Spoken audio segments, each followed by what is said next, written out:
Anytime we're talking about role-playing, we're going to be most informed by these social circumstances and standards of the groups we've played with in the past.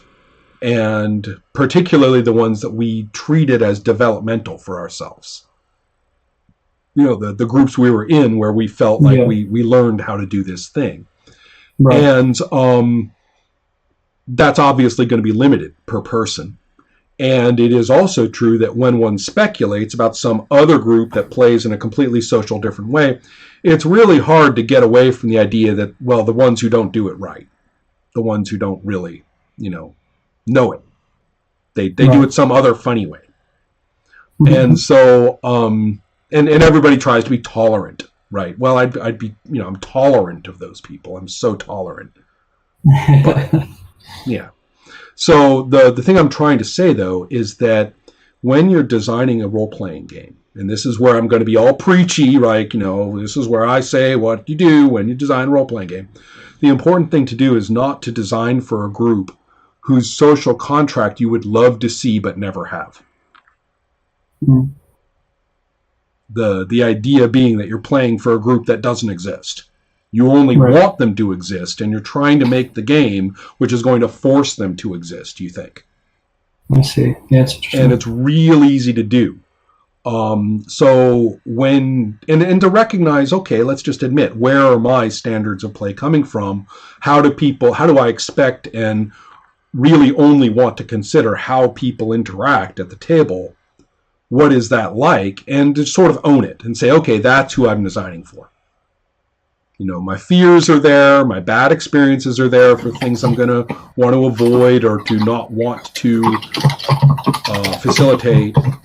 And my good experiences are all there for what I think is the way people ought to do it. And I don't even think of them as the way people ought to do it. I just sort of know that, that's how you play. So with all that in mind, it's good to sort of step back at this stage in something like Kinfolk and say, what are the people like again? Right. How are they relating to one another toward this game? How are they, even things as clear as, in my experience, has everybody read the rules, or is there basically a rules channeler there? Right. Or, in my experience, how many people think about the game in between sessions, and how many of them just basically blank out until they sit back down at the table. Right. Any number of things like that. There's thousands of variables. But it's important to recognize that we only really know the ones we've experienced. So beware of designing, outside of that in the strange realm of how other people play. Do you think it's possible then, or do you think it's worthwhile for a designer to play with groups that don't play very much like them so that they can become accustomed to other ways of play? They can inform their understanding of other social contracts? Well, thinking about all the people of designers that I know, I can think of two in particular who have actually avoided doing that. Where they think of themselves much more as refining where they are. And they do continually play more and more experimentally, and they experiment with their own designs and their own presentations quite a bit. But they have a very strong commitment. The two people I'm thinking of, each one respectively, has a very strong commitment to their own franchise.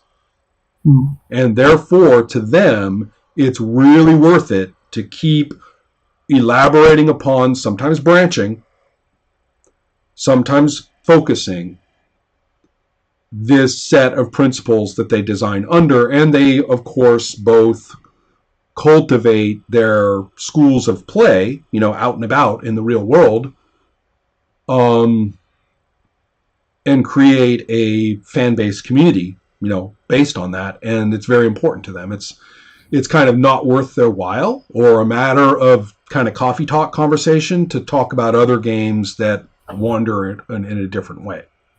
Right. Then there are people who are kind of heterogeneously inclined and have found it worthwhile to really try different things with different groups, and are thinking sort of more kaleidoscopically, I guess. So I don't know if it's, I would have to say that it's just a personal matter of how you want to approach your art. Gotcha. Rather than, recommending it. I do think, however, that recognizing one's own constructs of play, particularly about this social stuff, how we relate to the game socially and creatively, is never going to be the broad portrait of the hobby or the activity that that's when people who start pontificating about what it's for and what good role playing is, what true role playing is, what real role playing is. That's where they're going off off the beam, in my opinion. Right.